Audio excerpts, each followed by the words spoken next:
In the past, Mother's Day has been a very difficult day for me, especially going to church. I always wanted to be in church to honor my mother.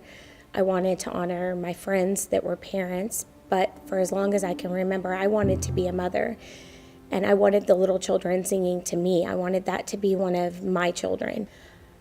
I realized after I got married to my husband that having children wasn't going to be an easy avenue for us. We have suffered 3 miscarriages, and eventually we went into fertility treatments because we knew that we had had a couple losses and it wasn't going to be easy. So after we tried these fertility procedures and switched doctors a couple times, we did conceive our son, Zachariah, in June of 2014. It was the best moment of my life. It was the best moment of my husband's life. We didn't wait. We told everybody because we had waited so long, and we were just so excited, and we thought, this is God's answer for us. This is why we've suffered. Unfortunately, my son's heart stopped beating at 8 weeks. It really, really tested me. It tested our marriage. It tested our faith.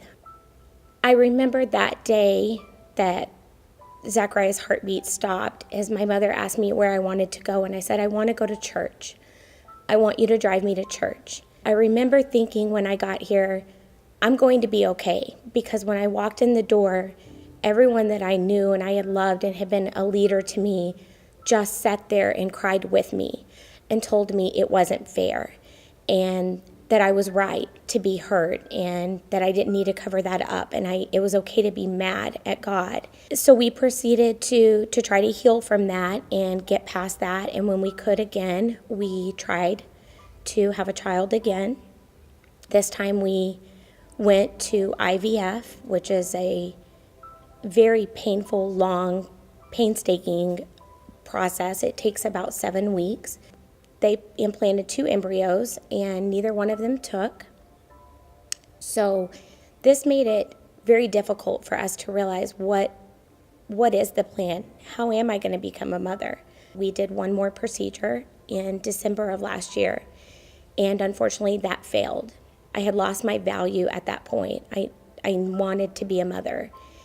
And we decided to make 2015 for us, and made that call in the beginning of January, and we had a great month of dating and doing everything that non-parents do.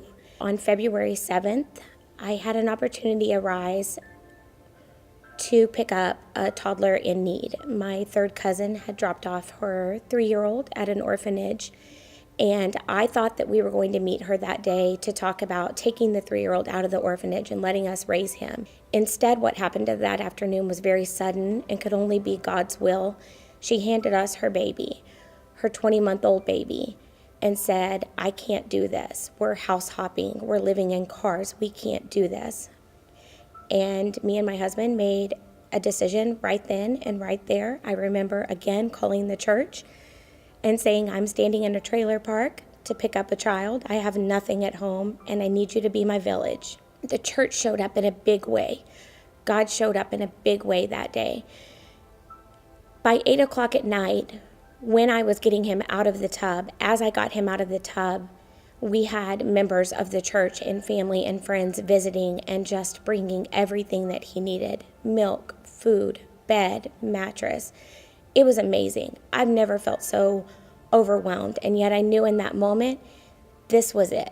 This is the plan, and this may not be the final answer, but this is what God wants for me. God needed me and my husband to step up and be parents to somebody who needed parents, whose parents couldn't be what he needed.